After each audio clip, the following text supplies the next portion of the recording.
கொளப்பூர் மக்களுக்கு வணக்கம். நம்ம ஃபாலோவர்ஸ் ஒருத்தர் வந்துட்டு இந்த மாதிரி கொளப்பூர் விசிட் பண்ணுங்க அப்படின்னு சொல்லியிருந்தாரு. ஸோ அதனால நம்ம விசிட் இன்னைக்கு கொளப்பூர் தான்.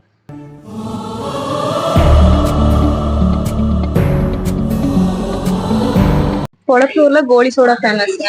அப்புறம் முறுக்கு ஃபேமஸ். அதுக்கப்புறம் இங்க தேர் நோம்பி இருக்கும், அது ஃபேமஸா இருக்கும். தேர் நோம்பி எப்ப நடக்கும்? அது டிசம்பர் மந்த்ல வரும். நம்ம கொளப்பூர்ல பாத்தீங்கன்னா சோடா தான் ஃபேமஸ்னு சொல்லியிருந்தாங்க. அந்த சோடாக்கு ஃபேமஸ் நம்ம தான். அங்க சோடா எப்படி நம்ம ட்ரை பண்ணிடலாம். மாடு கலனி தண்ணியை குடிக்கிற மாதிரி குடிக்கிறாங்களே ஐயா. உங்க பேரு? என் பேர் சுப்பிரமணியம். கொளப்பூர்ல என்ன ஃபேமஸ்? கோயம்புத்தூர்ல முறுக்கு, சோடா காரு. ஓகே, நீங்க சோடா கடை எத்தனை வருஷமா வச்சிருக்கீங்க? 80 வருஷம் இருக்கு. 80 வருஷமா வச்சிருக்கீங்க? எங்க அப்பா காலத்துல இருந்தே இருக்குது. இப்ப சோடா எவ்வளவு கொடுத்துட்டு இருக்கீங்க? 20 ரூபா. முறுக்கு ஃபேமஸ் சொல்றாங்க. எதனால முறுக்கு ஃபேமஸ்?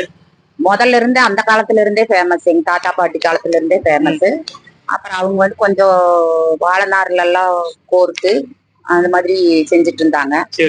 அப்புறம் நாங்க மறுபடியும் இப்ப வந்து நாங்க எக்ஸ்டெண்ட் பண்ணி எல்லாத்தையுமே சேர்த்து போட்டுருக்கிறோம். நம்ம கடை எத்தனை வருஷமா இருக்கு? நாங்க ஒரு 25-30 வருஷமா வச்சிருக்கிறோம் கடை. ஆனா முதல்ல ரோட்டு மேலதான் வச்சிருந்தோம். இந்த மாதிரி வடச்சட்டி வச்சு வெளியதான் செஞ்சுட்டு இருந்தோம். அப்புறம் எல்லாம் பொல்யூஷன் ஆகுதுன்னு சொல்லி ஆபீசர் எல்லாம் வந்து சொன்னாங்க. அதனால அடுப்பெல்லாம் பின்னாடி கொண்டு போயிட்டு கடை பேரு ஸ்வீட்ஸ்